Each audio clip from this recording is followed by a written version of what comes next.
Hello, I'm Matt Brown in Sumatra. This is Foreign Correspondent.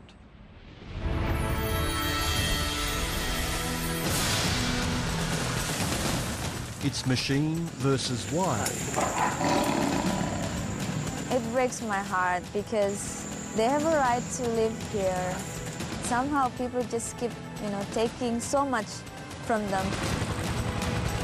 In a much bigger drama of man versus planet.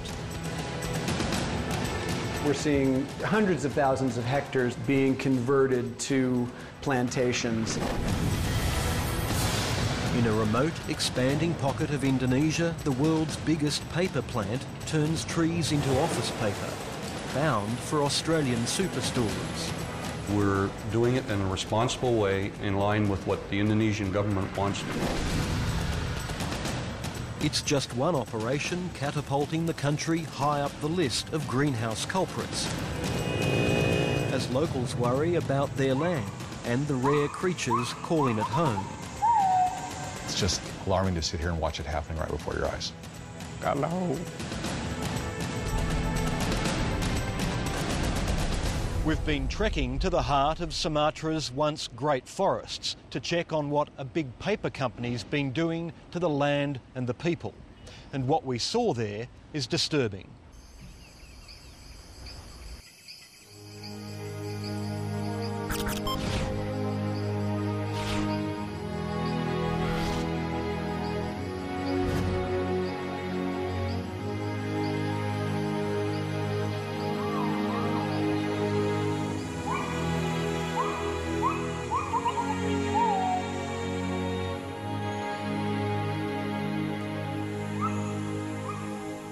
High in the hills of Riau province, the haunting call of the native gibbon heralds each new day. The forest canopy conceals some of the world's rarest wildlife, including the endangered Sumatran tiger.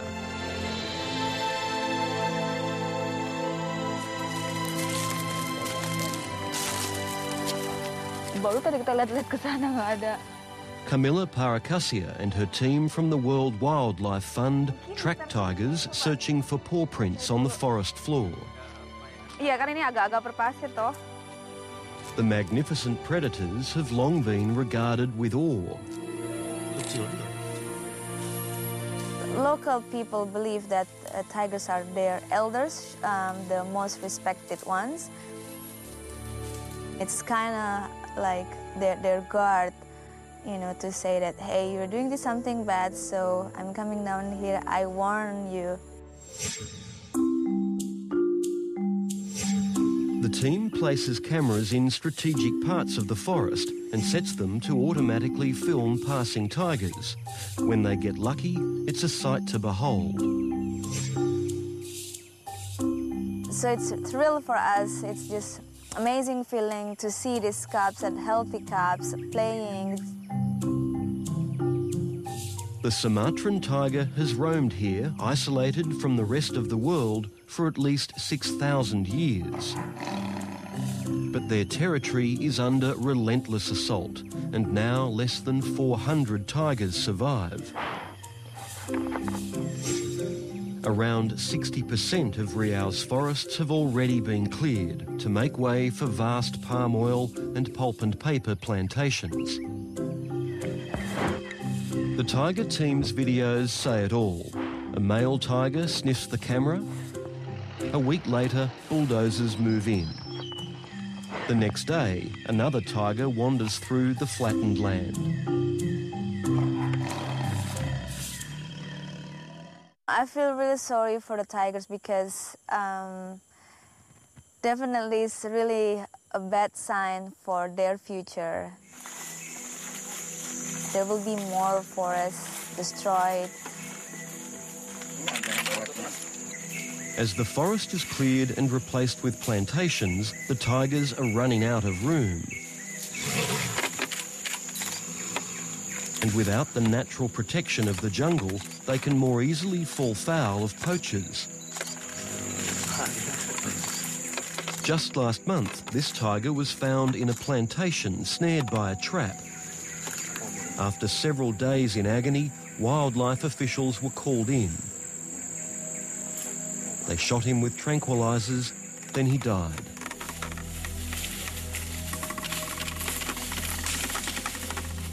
It breaks my heart because they have a right to live here. They even here before us. Somehow people just keep, taking so much from them. First they're taking their home, they're taking down the forest.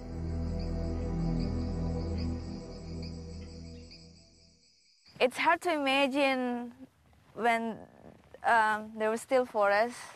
Tracking tigers is a dream job for this recent university graduate, but Carmilla wonders how long it may last. And with one of the world's biggest pulp and paper companies based here, pressure is growing. Asia Pacific Resources International Limited, or APRIL, is logging forest and planting acacia trees in Riau's prime tiger territory. The APRIL concession are located in different parts in the landscape, and one of them is here right at the border with the wildlife reserve. The plantations look green enough, but conservationists say they're a biological desert. Before the plantation exists, it was a forest, and if I were a tiger, I would feel sad, angry, confused. I don't know to whom I should talk to get back my home. Some of the worst forest destruction I've ever seen anywhere. Some of the fastest and most intense forest loss is happening there. Now home in North Queensland, one of Australia's most experienced forest scientists, Bill Laurance, toured Riau with APRIL earlier this year. He's still shaken by what he saw.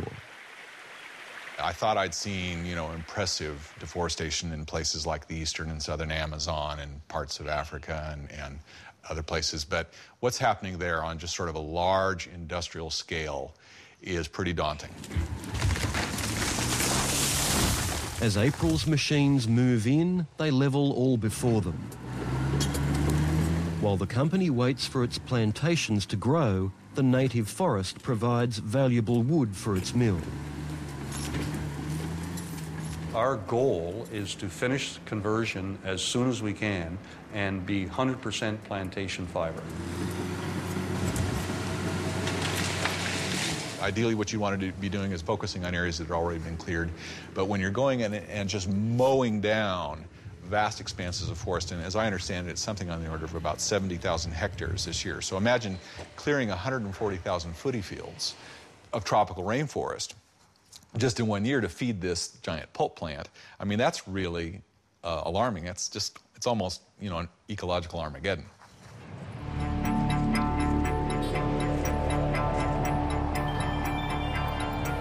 APRIL's mill churns out more than 3.5 million tonnes of pulp and paper each year.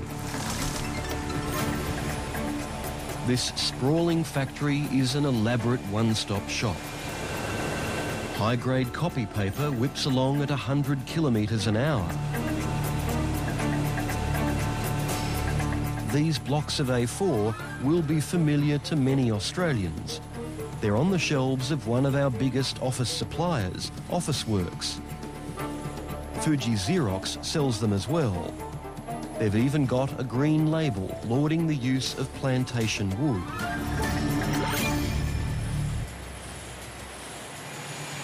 I think they're greenwashing. They're just basically trying to convince us they're doing the right thing by the environment, but in fact, oftentimes what they're doing is pretty paltry. The view from the company's helicopter reveals an operation of staggering size. Our tour guide is APRIL's Director of Operations, David Kerr. So this is the biggest mill on the planet. The biggest. Yep.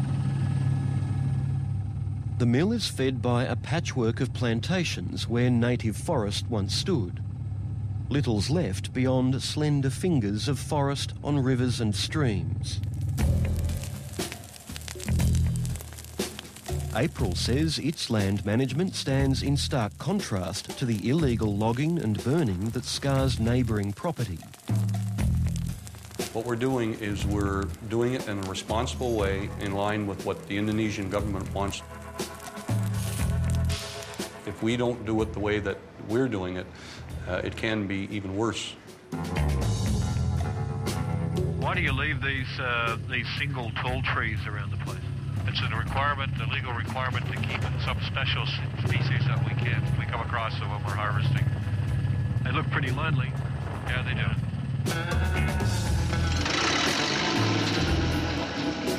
Mowing down vast expanses of primary forest and converting it into monocultures of exotic trees, which are grown to be 4 or 5 years old and then cut down like you'd cut the grass and turned into paper pulp. This is not something I define as environmentally sustainable. It's something different altogether.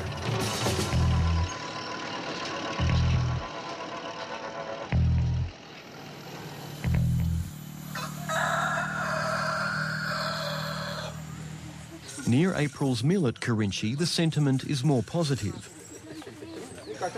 The villagers the company introduced us to say their lives have changed for the better.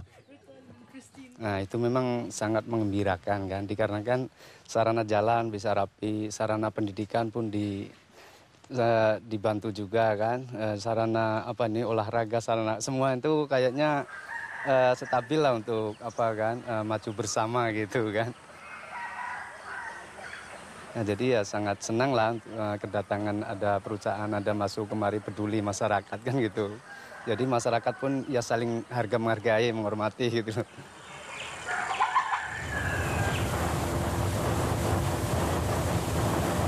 While April holds out its presence in Kerinci as something of a model operation, just an hour away we find a very different story. This is the Kampar Peninsula, where it's not just the clearing and tree felling which blights the landscape. Corruption runs as deep and murky as the Kampar River itself.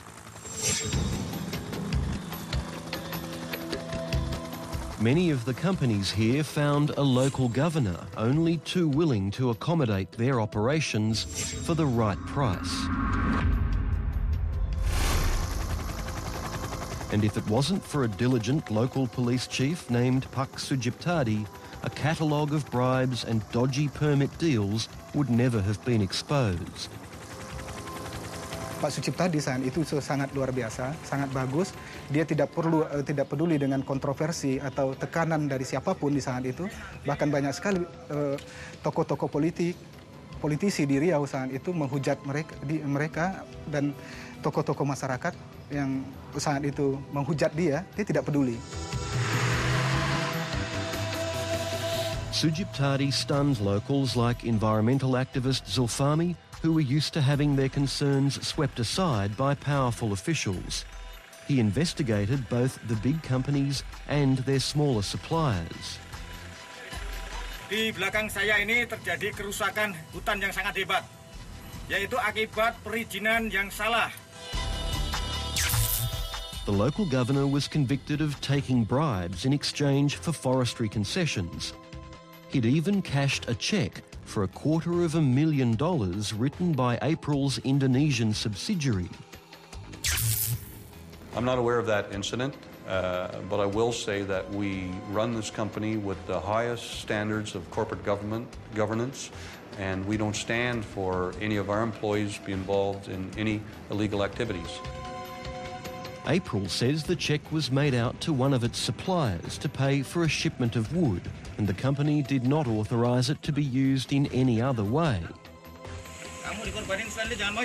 But the exact role of April's subsidiary and the other companies was never properly examined. The police chief was suddenly transferred, and his successor shut down the investigation, citing a lack of evidence.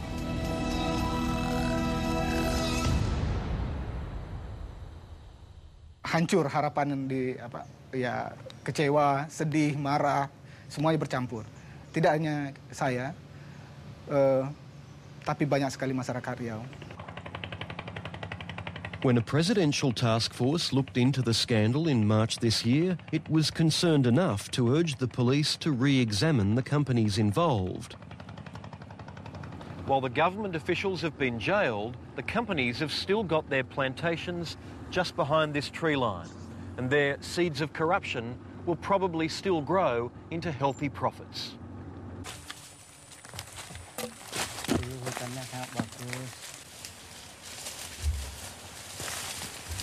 Community leader Jasri Nando grew up on the Kampar River and watched as the once familiar landscape was turned into this. Semuanya menolak dari awal. Setelah itu, mungkin ada untung-untungan dari perusahaan. Perusahaan itu kan siapa yang kuat di dalam daerah itu akan dirangkul. Jadi satu persatu. Jadi berangsur-angsur menurun. Nando is taking us to one of the striking remnants of the original forest. Seperti alam kayak gini, kami tidak mau kehilangan alam ini. It's a beautiful monument to what's been lost. Ya, perasaan marah sih. Tapi kemarahan tuh nggak nyampe gitu. Mau harus dikemanakan. This tree marks another extraordinary feature of the Kampar Peninsula. Its roots burrow down into deep, wet, carbon-rich peat.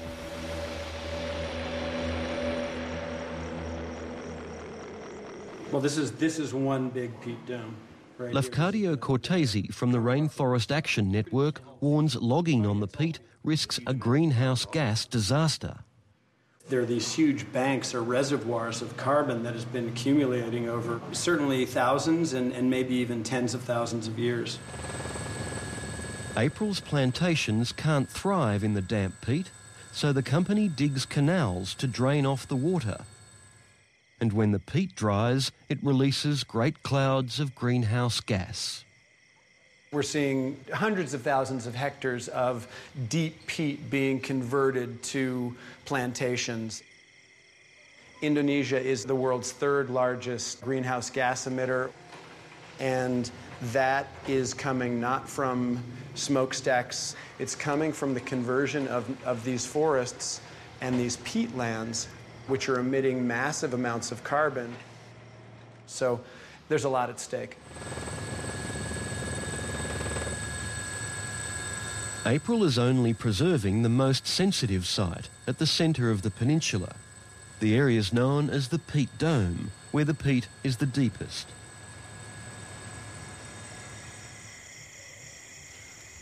In English, it stands for Orchid Lake, and it's a high-value conservation area that we've actually expanded around it because it's a special place for us. Lots of biodiversity, buffered by our acacia plantations and thriving naturally in the bush. April says it's protecting this delicate ecosystem by building new dams on its canals to stop the peat from draining too fast. Overall, it's the real-world solution in terms of keeping the high conservation value areas intact and establishing sustainability for our company. The bottom line is that they're going to be lowering the water levels, and how that impacts the whole dome, the whole ecosystem, is really anyone's guess. As its appetite for fresh forests and new plantations grows, April is spreading its operations out into the Malacca Strait between Sumatra and Singapore. We're on our way to the small peat-topped island of Pulau Padang. The mountains of logs on barges are an omen of the island's fate.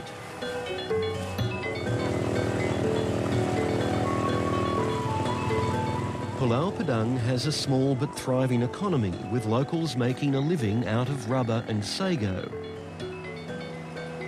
Sago factories hug the coastline and sell the extracted starch to the mainland.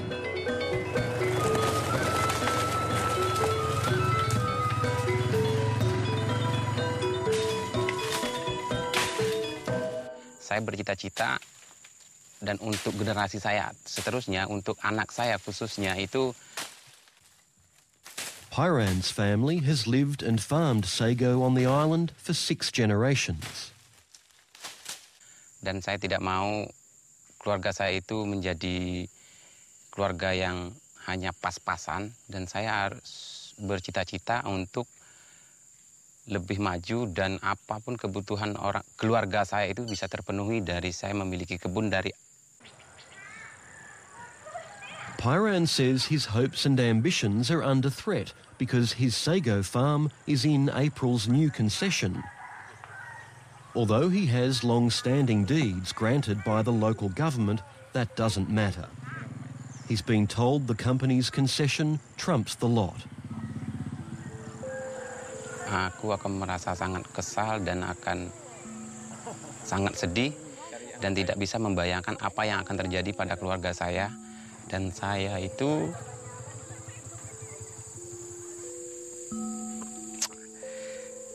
tidak bisa membayangkan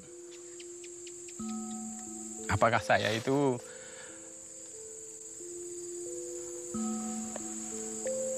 bisa melanjutkan pendidikan anak saya atau tidak. Karena satu-satunya milik saya, satu-satunya harta saya itu adalah tanah. Kalau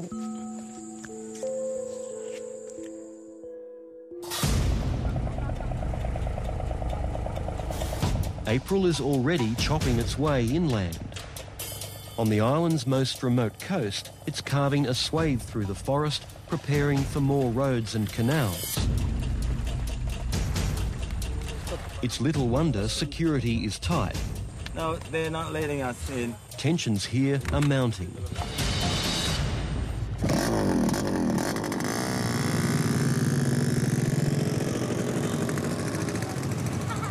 Twelve of the 14 village heads here have agreed to April's plans. But hundreds have turned out today to peacefully rally against their governor's decision to grant April more than a third of the island. kalau saya sudah masuk generasi yang ke-6 bahwa saya itu dilahirkan di pulau ini. Dan aku tidak akan membiarkan orang itu merampas hak saya. Saya akan mempertahankan kebun saya itu sendiri dengan mengadakan nyawa. Dan apapun yang akan terjadi, saya akan berdiri di tengah-tengah kebun saya dan akan mempertahankan itu. Kalau terjadi perampasan hak saya dari pihak perusahaan. Gathering at their local mosque, they pray for their future. Dalam rangka memohon kepada Allah supaya kita senantiasa diberi kekuatan, supaya kita diberikan senantiasa kekompakan, tentunya dalam melawan apa yang selama ini kita lawan, yakni hadirnya sebuah perusahaan di Pulau Padang ini. According to April, the people of Pulau Padang have nothing to fear, and instead it's offering them a bright future. The solution for those people may be that they still can get to their land. It's a solution for other people in that area, and maybe that they can end up working for us.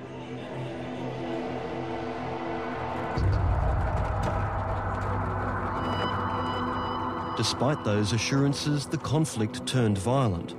2 days after we left Pulau Padang, contractors clearing the land for April were attacked at night. Their machines were bombed and one man was stabbed and burned to death.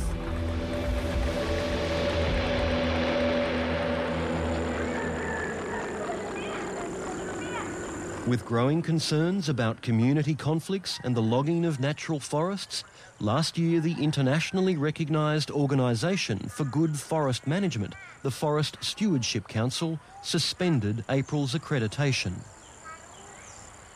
Aku menyarankan seluruh manusia yang ada di dunia ini, janganlah terlalu memboroskan penggunaan kertas.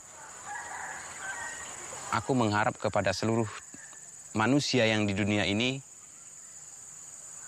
ikut partisipasi untuk menjaga alam, untuk melindungi hutan, dan tidak semestinya dan tidak seharusnya pulau-pulau yang kecil seperti di Pulau Padang kami ini